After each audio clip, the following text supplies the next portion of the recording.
प्यारे साथियों, आप सभी का स्वागत करता हूं अपने एमआरएस स्टडी परिवार में। तो डियर, जैसा कि आपको पता है कि बीटीएसी जूनियर इंजीनियर का जो एग्ज़ाम्स होने वाला है 2026 का, तो उसमें एक सब्जेक्ट है एंटरप्रेन्योरशिप। ये इलेक्टिव पेपर है या एक्स्ट्रा पेपर कह सकते हैं। इसके बारे में हम डिटेल में चर्चा करेंगे और कुछ क्वेश्चंस भी हम लोग देखेंगे। तो चीज़ों को आपको समझना है, इससे ज़्यादा क्वेश्चंस आपके एग्जाम्स में नहीं आएगा। एक या दो क्वेश्चंस आपको एग्जाम्स में देखने को मिल सकता है, बट एक क्वेश्चंस इम्पॉर्टेंट है आपके स्कोर्स को बेहतर करने के लिए। अगर आपको आपके स्कोर में मतलब आपके स्कोर बेहतर करने हैं तो एक नंबर भी मायने रखता है, क्योंकि 100 नंबर का एग्जाम है। अगर आपका 50 नंबर आ रहा है, एक नंबर और आप बना लेते हो तो एक कॉमन नंबर आ जाएगा। ठीक है, तो अब यहाँ पे हम चर्चा करने वाले हैं एंटरप्रेन्योरशिप के बारे में। तो एंटरप्रेन्योरशिप होता क्या है? तो एंटरप्रेन्योरशिप जो है एक ऐसा प्रोसेस है जिसमें हम स्टार्ट करते हैं या मैनेज करते हैं कोई नया बिजनेस को by taking risk to earn profit. मैंने प्रॉफिट अर्न करने के लिए हम नई बिजनेसेस को स्टार्ट करते हैं या नए बिजनेसेस को मैनेज करते हैं। तो जो रिस्क लेते हैं प्रॉफिट कमाने के लिए, उसी को एंटरप्रेन्योरशिप कहा जाता है। उसी को क्या कहा जाता है? एंटरप्रेन्योरशिप कहा जाता है। एंटरप्रेन्योर होते कौन हैं, यानी किस पर्सन्स को हम एंटरप्रेन्योर कह सकते हैं? जो नए बिजनेस को स्टार्ट करते हो या ऑर्गेनाइज करते हो रिसोर्सेज को, या फाइनेंशियल रिस्क लेने के लिए तैयार हो, नए आइडियाज और इनोवेशन को इंट्रोड्यूस करते हो, तो उन्हें एंटरप्रेन्योर कहा जाता है। अलग अलग लोगों ने, जो महान व्यक्ति थे, है ना, उन्होंने अलग अलग बातें कहा एंटरप्रेन्योर के बारे में। जैसे यहाँ पे जोसेफ स्क्यूम्टर के द्वारा कहा गया कि एंटरप्रेन्योर जो इनोवेटर होता है, हु इंट्रोड्यूसेस न्यू प्रोडक्ट और न्यू मेथड। नया प्रोडक्ट या नया मेथड को इंट्रोड्यूस करने वाला जो इन्वेंटर है, उसको एंटरप्रेन्योर कहेंगे। पीटर ड्रकर के द्वारा कहा गया कि एंटरप्रेन्योरशिप एक ऐसी कला है जिसमें नई बिजनेस अपॉर्चुनिटीज को क्रिएट कर सकते हैं। नई बिजनेस अपॉर्चुनिटीज को क्रिएट कर सकते हैं। तो जैसा कि आपको पता है कि भाई यहाँ पे हमारा क्या है, बीटीएसी जूनियर इंजीनियर का जो एग्जाम्स होगा उसमें सिविल का आप क्लास कर रहे हो। तो भाई हम तो कोशिश करेंगे कि सिविल के पॉइंट ऑफ व्यू से समझें। तो एग्जाम्पल अगर हम सिविल इंजीनियरिंग के हिसाब से लेकर चलें, तो अ सिविल इंजीनियर स्टार्टिंग, अगर कोई सिविल इंजीनियर है जो स्टार्ट करता है कोई कंस्ट्रक्शन कंपनी या मटेरियल सप्लाई बिजनेस या कंसल्टेंसी फॉर्म या कॉन्ट्रैक्ट बिजनेस, तो ये सारे एक एंटरप्रेन्योर के अंतर्गत आएगा। लेकिन इसमें जो तरीका होना चाहिए, जो ट्रेडिशनल तरीका आ रहा है, वो तरीका नहीं होना चाहिए। कुछ नया और अलग हटकर मेथड जो है यहाँ पे होना चाहिए। तो वो सिविल इंजीनियर के पॉइंट ऑफ व्यू से एक एंटरप्रेन्योर निकल कर आएगा। जैसे मैं यहाँ पे आपको YouTube पे क्लासेस दे रहा हूँ, ऐप पे भी क्लासेस दे रहा हूँ, लेकिन जिसमें मैंने यहाँ पे स्टार्ट किया था, आई होप कि आज से 5-6 साल पहले 2019-20 में, तो उसमें यूट्यूब पे सेमेस्टर क्लास प्रोवाइड करने वाले जो इंस्टीट्यूट्स थे या जो भी कोचिंग कह सकते हैं, कम था, बट अब बहुत ज़्यादा बढ़ गया है। तो हर किसी का पढ़ाने का जो तरीका है वो अलग है ना, पढ़ाने का तरीका अलग है। तो ये आपका एक तरीके से स्टार्टअप कर सकते हो, लेकिन इसमें कई सारे लोग अभी भी हैं इन प्रेजेंट टाइम, कई सारे कोचिंग इंस्टीट्यूट जो साल भर, 2 साल, 3 साल चला, फिर बंद हो गया। बहुत सारे लोग आए यूट्यूब पे, क्लासेस लिए, उसमें जोश था, जुनून था, तो स्टार्ट किए, पढ़ाए लोगों को, लोगों का हेल्प किए, बट एट प्रेजेंट टाइम बीते 1 साल 2 साल से वो इनएक्टिव हो गए। रीजन क्या? कि उन्होंने फाइनेंशियल रिस्क तो लिया, क्योंकि उन्हें फाइनेंशियली प्रॉफिट चाहिए थी, लेकिन जब उनको प्रॉफिट आना बंद हो गया तो उन्होंने उस चीज को छोड़ दिया। बहुत सारे लोग यूट्यूब पे आते हैं ये सोचकर कि हमें करोड़ों रुपया मिल जाएगा, हम अमीर बन जाएंगे, हमें अब कुछ नहीं करना पड़ेगा। बट रिस्क जहां पे आता है वहां पे अपॉर्चुनिटीज भी बढ़ता है। तो जब तक आप प्रॉपर रिस्क नहीं लोगे तो आपको सही अपॉर्चुनिटीज नहीं मिलेगा।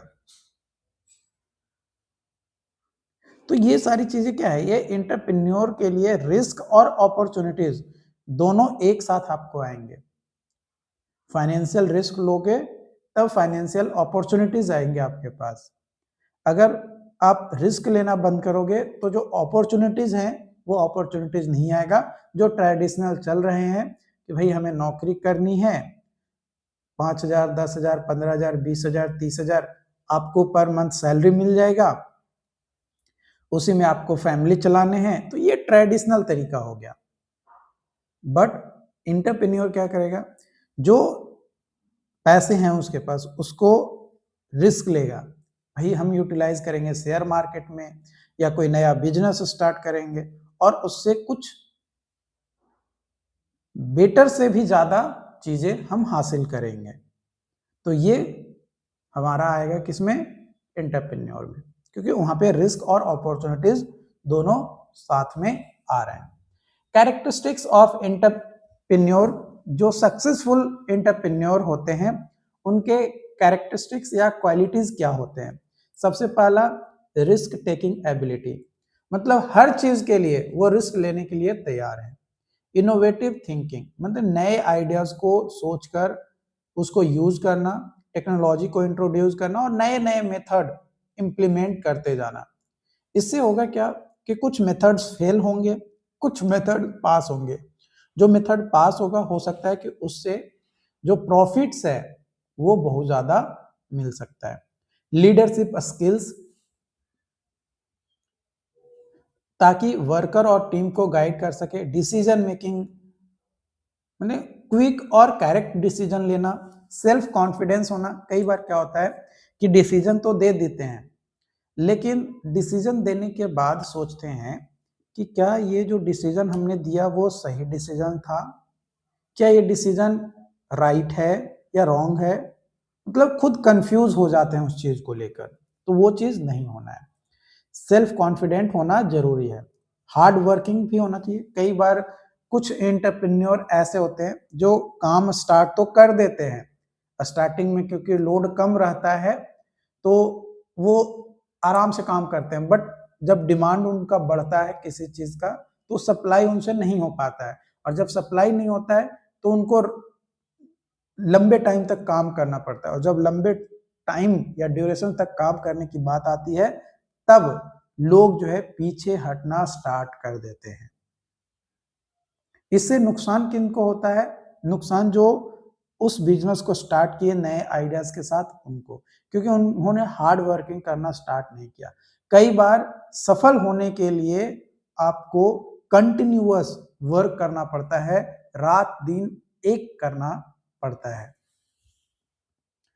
और कम्युनिकेशन स्किल्स भी अच्छा होना चाहिए, क्योंकि आप एक एंटरप्रेन्योर हो तो हो सकता है कि आप किसी के लिए काम कर रहे हो तो आपका क्लाइंट होगा, तो उसके साथ आपको अच्छा कम्युनिकेशन रखना है, क्योंकि अगर आप कम्युनिकेशन अच्छा रखेंगे तभी आपको जो है डील मिलेगा, डील मिलेगा तभी आप का कंपनी आगे बढ़ेगा, या अब जो भी काम स्टार्ट किए हो। जैसे हमने जो ये यूट्यूब पे क्लास आप लोगों को दे रहा हूँ है ना, या जो ऐप पे मैं क्लास दे रहा हूँ, हमारे लिए क्लाइंट कौन है? आप। अगर मानकर चलो कि आपको कुछ चीजें चाहिए जो क्लास की क्वालिटीज को इनहेंस कर सकता है और वो चीजें मैं नहीं प्रोवाइड कर पाऊंगा, तो आप अगली बार क्लास लोगे? नहीं लोगे। कई बार कुछ लोग क्लासेस को फ्री में चाहते हैं, तो भाई फ्री में भी क्लासेस प्रोवाइड की जाती है। तो क्लाइंट मतलब एज ए क्लाइंट आप यहाँ पे हो, ठीक है, आप स्टूडेंट्स हो, आप क्लास ले रहे हो, वो अलग मैटर है, लेकिन एज ए टेक्निकल टर्म में आप क्लाइंट हो।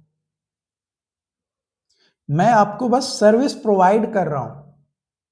मैं क्या कर रहा हूं? मैं आपको सर्विस प्रोवाइड कर रहा हूं और उस सर्विस के बिहाफ पे आप हमें फीडबैक देते हो और आप हमें पैसा देते हो, जिससे हमारा घर, हमारा परिवार और हमारा संसार चलता है। ठीक है, तो ये हो गया क्वालिटी एक अच्छे या सक्सेसफुल एंटरप्रेन्योर के। फंक्शन क्या होता है एंटरप्रेन्योर का? तो भाई इनोवेशंस, नए products, new construction method, new technology को इंक्लूड करना। रिस्क बियरिंग, रिस्क को लेना, जैसे फाइनेंस, मार्केट डिमांड और कंपटीशंस। ऑर्गेनाइज करना रिसोर्स को, जैसे लैंड, लेबर, कैपिटल, मशीनरी, ये सिविल पॉइंट ऑफ व्यू से मैं बता रहा हूँ। डिसीजन मेकिंग, जैसे इन्वेस्टमेंट, प्रोडक्शन, मार्केटिंग। मैनेजमेंट में वर्कर्स को मैनेज करना, मटेरियल मैनेज करना, टाइम और मनी को मैनेज करना। टाइप ऑफ एंटरप्रेन्योर्स, तो सबसे पहला होता है इनोवेटिव एंटरप्रेन्योर, जो न्यू आइडियाज और टेक्नोलॉजी को इंट्रोड्यूस करता है, जैसे using 3D printing in construction. दूसरा है इमिटेटिव एंटरप्रेन्योर, जो कॉपी करता है सक्सेसफुल बिजनेस मॉडल को। जो भी सक्सेसफुल बिजनेस मॉडल है उसको कॉपी करके वो काम कर रहा है, मतलब वो कुछ नया नहीं कर रहा है, वो कुछ नया नहीं कर रहा है, बस जो पहले से चल रहा था उसी को उसने कॉपी किया और स्टार्ट करना शुरू कर दिया। फिर आता है Fabian entrepreneur, very cautious and reluctant to adopt change, है ना। कई बार सावधानी से चीजों को जो है चेंज करना पड़ता है, अडॉप्ट करना पड़ता है, जो भी नई चेंजेस होती हैं। Drone entrepreneur, resist changes and follow traditional method, माने जो चेंजेस है उसको रजिस्ट करता है और फॉलो करता है कि नहीं, जो ट्रेडिशनल मेथड है भाई हम वही करेंगे। हम एक दुकान खोल लेंगे, उसमें जो है इलेक्ट्रॉनिक सामान रख देंगे, हम उसी को बेचेंगे। तो ये ट्रेडिशनल मेथड ही वो कर रहा है, कोई नया चेंजेस वो नहीं ला रहा है। ठीक है। इंपॉर्टेंस ऑफ एंटरप्रेन्योरशिप, तो एम्प्लॉयमेंट जनरेशन, है ना, जॉब क्रिएट होता है फॉर इंजीनियर्स, लेबर्स और सुपरवाइजर के लिए। इकोनॉमिक ग्रोथ होता है क्योंकि न्यू इंडस्ट्रीज का जीडीपी में बहुत बड़ा रोल होता है। इनोवेशंस, न्यू कंस्ट्रक्शन मटेरियल और टेक्नोलॉजी को इंट्रोड्यूस करता है। और रीजनल डेवलपमेंट, जैसे रूरल एरिया में ही कोई इंडस्ट्रीज लगती है, शहर में तो लगता नहीं है, तो रूरल एरिया में डेवलपमेंट होता है, इंडस्ट्रीज का विकास होता है।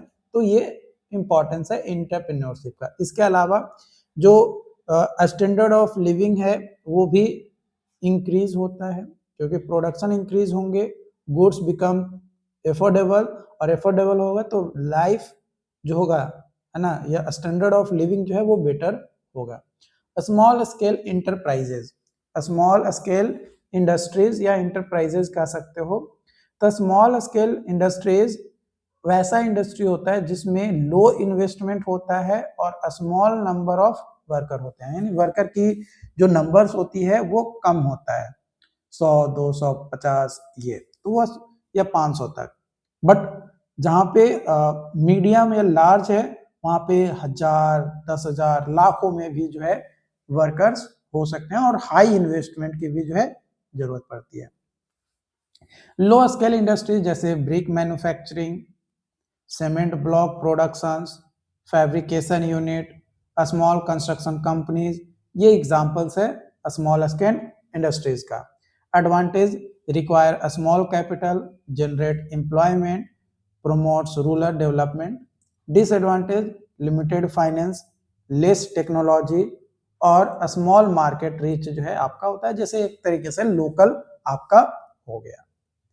Entrepreneurial development programme, entrepreneurial development programme EDP।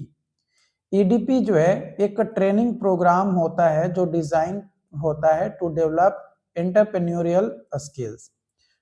इसका उद्देश्य होता है develop entrepreneurship ability, encourage self-employment, improve business skills, promote small industries. Activities in EDP, तो training programmes, workshops, business guidance और technical training. Institutions conducting EDP, government training institutes, industrial development organisations और engineering college. ये जो है हमारा institutes होते हैं जो एंटरप्रेन्योर डेवलपमेंट को कहीं ना कहीं ये क्या करता है, हेल्प करता है ना। प्रोग्राम जो है हमारा कई सारे आते हैं एंटरप्रेन्योरियल डेवलपमेंट प्रोग्राम। फिर आता है MSME, micro small medium enterprises. Micro जिसका 1 करोड़ तक इन्वेस्टमेंट लिमिट होता है, स्मॉल एंटरप्राइजेज 10 करोड़ तक और medium enterprises up to 50 crore तक जो है इन्वेस्टमेंट लिमिट होता है। Importance, backbone of Indian economy, generates employment और support industrial growth. Industrial growth को जो है ये क्या करता है, सपोर्ट प्रोवाइड करता है। Sources of business finance, sources of business finance, तो नेसेसरी टू स्टार्ट और run a business finance is important. कोई भी काम या बिजनेस को स्टार्ट करने या रन करने के लिए भाई पैसा तो होना चाहिए। बिना पैसा का कोई भी बिजनेस स्टार्ट हो पाएगा? नहीं हो पाएगा। तो पैसा जरूरी है कोई भी बिजनेस को स्टार्ट करने के लिए। तो 2 तरीके का सोर्सेज होते हैं फाइनेंस के, पहला इंटरनल और दूसरा होता है एक्सटर्नल। इंटरनल में होता है पर्सनल सेविंग, फैमिली फंड्स और रिटेन्ड प्रॉफिट्स। एक्सटर्नल सोर्सेज जैसे bank loan, government schemes, financial institutions और वेंचर कैपिटल, ये आपका होता है। गवर्नमेंट फाइनेंशियल इंस्टीट्यूशंस जैसे nationalised bank, industrial development bank और कॉर्पोरेटिव बैंक्स, ये होता है। प्रोजेक्ट रिपोर्ट, प्रोजेक्ट रिपोर्ट एक डिटेल डॉक्यूमेंट होता है जिसमें डिस्क्राइब किया जाता है कि किस तरीके का बिजनेस हम स्टार्ट करने वाले हैं, किस तरीके का बिजनेस हम स्टार्ट करने वाले हैं, कौन सा बिजनेस प्रोजेक्ट हम स्टार्ट करने वाले हैं, उसका डिटेल डॉक्यूमेंट रिपोर्ट को कहलाता है project report. Content of project report, introduction of project, objective, market analysis, technical feasibility, financial analysis, production process और प्रॉफिट एस्टिमेशन, ये कंटेंट होते हैं प्रोजेक्ट रिपोर्ट में। ये 7 पॉइंट होने चाहिए। इंपॉर्टेंस अगर हम देखें प्रोजेक्ट रिपोर्ट का, तो बैंक लोन लेने में मदद करता है, प्रोजेक्ट इम्प्लीमेंटेशन में मदद करता है, गाइड करता है और फिजिबिलिटी को इवेल्युएट करने में भी जो है हेल्प करता है।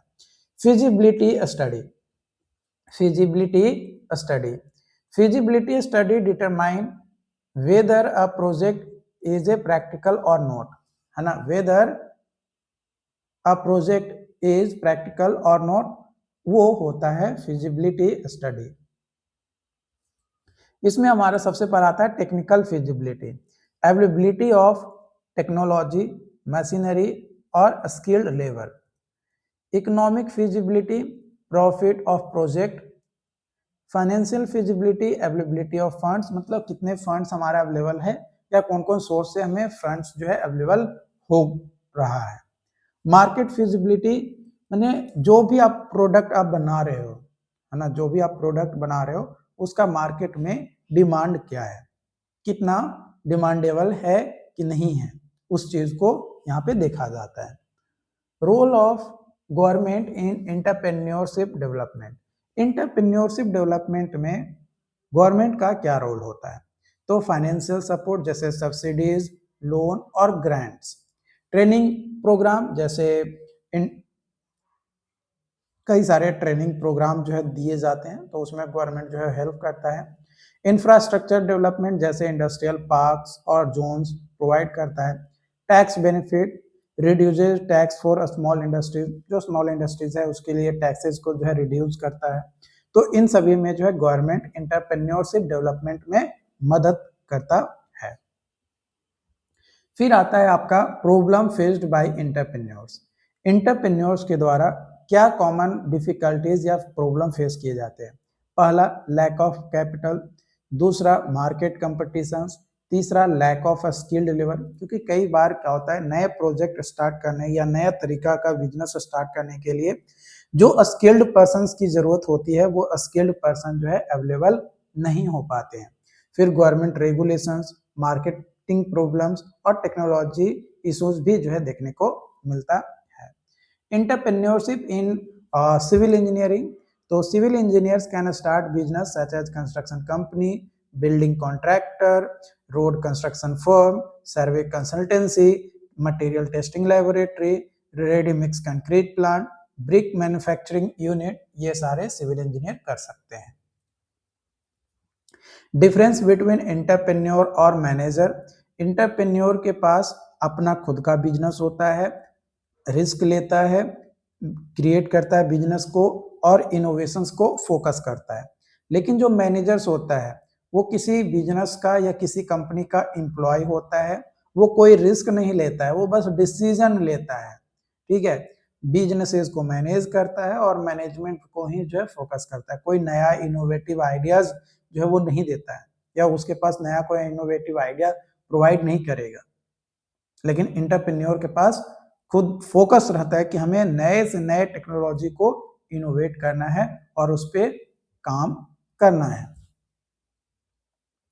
Quick revisions points, entrepreneurship, starting और managing new business is called entrepreneurship. Entrepreneur जो रिस्क ले और नई चीजों को इनोवेट करे। EDP entrepreneurship training programme, MSME promote करता है स्मॉल बिजनेसेस को या इंडस्ट्रीज को। प्रोजेक्ट रिपोर्ट रिक्वायर होता है फॉर बैंक लोन के लिए। फिजिबिलिटी स्टडी में हम चेक करते हैं प्रोजेक्ट की एबिलिटी कि वो लंबे टाइम तक चल पाएगा या फिर नहीं चल पाएगा, कहीं बस चालू हुआ थोड़ा गया ऊपर फिर धड़ाम से नीचे गिर जाएगा, ऐसा तो नहीं होगा। ये सारी चीजें जो है हमारा होता है। तो एंटरप्रेन्योर्स का जो लेक्चर्स था वो मैंने आपको यहाँ पे दिया। अगली वीडियोस में हम कुछ इंपॉर्टेंट क्वेश्चंस जो इससे रिलेटेड आपके बीटीएससी जूनियर इंजीनियर एग्जाम्स में क्वेश्चन पूछेगा वो हम आपके साथ डिस्कस करेंगे। तो अगर आप YouTube पे पहली बार आप इस वीडियोस को देख रहे हैं तो चैनल को सब्सक्राइब जरूर कर लीजिएगा, और अगर आप इसको ऐप पे देख रहे हो देन इट्स वेरी फाइन, आपको नोट्स वगैरह सारी चीज़ें मिल लेगा। तो नोट्स के हिसाब से आप कोशिश करो उस चीज़ को बेहतर समझने की, और अगर कोई डाउट्स रहता है, कोई कंफ्यूजन रहता है तो आप चैट बॉक्स में आप हमें बताओ।